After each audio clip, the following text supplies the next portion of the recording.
High high high high high, আমি এখন কি হরমু?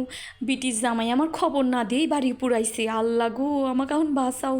ফ্রিজে তো দেশি মুরগিও নাই। বিটির জামাই আমার দেশি মুরগি ছাড়া খাইবার চায় না। ফ্রিজে আছে খালি ব্রয়লার মুরগি। এখন আমি বিটির জামাই কী দিয়ে খিলামু? মরার মাইনসে গেছে কামে, আসবো সারাদিন পর, আমাকে এখন মুরগি এনে দিব কেটো। আল্লাহ গো বাঁচাও, আমাকে এখন কেটো শিকাইব যে ব্রয়লার মুরগি কেবো হইরা রান দিলি দেশি মুরগির মতো স্বাদ লাগবো বা তার থেকেও বেশি স্বাদ লাগবো। আসসালামু আলাইকুম, কেমন আছেন সবাই? আশা করছি সবাই অনেক ভালো আছেন। আলহামদুলিল্লাহ আমি অনেক ভালো আছি। কি বাড়িতে মেয়ে জামাই এসেছে হঠাৎ করেই না জানিয়ে? এদিকে তো ফ্রিজে শুধু ব্রয়লার মুরগি আছে। মেয়ে জামাই তো আবার ব্রয়লার মুরগি খায় না, খেতে চায় দেশি মুরগি। কি করবেন? কোনো সমস্যা নেই, আমি আপনাদের আজকে শিখাবো কীভাবে ব্রয়লার মুরগি রান্না করলে দেশি মুরগির চাইতেও বেশি মজা লাগে।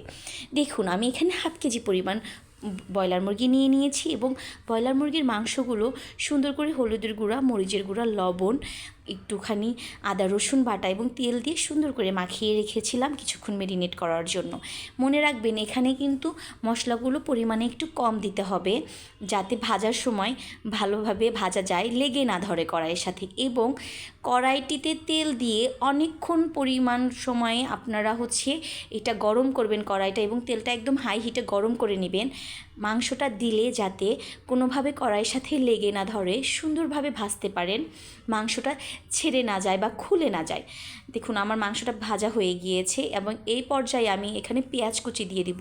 আর পেঁয়াজ কুচিটা সবসময়ের জন্য চেষ্টা করবেন একদম চিকন করে কাটার, তাহলে দেখতেও সুন্দর লাগবে আর খেতেও অনেক বেশি মজা লাগবে, খুব দ্রুত রান্নাটা হয়ে যাবে।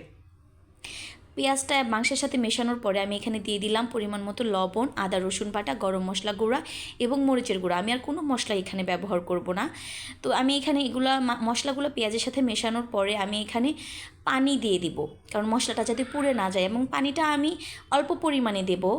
আপনারা যতটুকু পরিমাণ দিলে সিদ্ধ হবে, সিদ্ধ কিন্তু মাংসটা হয়ে গিয়েছে। এখানে জাস্ট আবার যে মশলাটা দিলাম, মশলাটা যাতে ভিতরে যায়, মাংসের ভিতরে যায়, এই জন্য আমি পরিমাণ করে পানি দিয়েছি এবং আমি একেবারেই পানি দিয়েছি, আর কিন্তু পানি দেব না। মাংসের ভিতরে পানি দেওয়ার পরে যখন বলক উঠে যাবে, তখন আমি চুলার আঁচটা কমিয়ে দেবো এবং পরে আমি আস্তে আস্তে মাংসটা রান্না করব। এতে কি হবে, মাংসের স্বাদটা অনেক বেশি সুন্দর হবে, ফ্লেভারটা অনেক সুন্দর আসবে এবং ভিতরে ঝাল লবণটা খুব ভালোভাবে যাবে। এভাবে মুরগির মাংস রান্না করবেন। ব্রয়লার মুরগি যদি এভাবে রান্না করেন, যে কোনো কেউ খেয়ে বুঝতে পারবে না যে আপনি কি মুরগি রান্না করেছেন। শুধু মেয়ে জামাই কেন, মেয়ে জামাইয়ের বাপও হাত চেটেপুটে খাবে।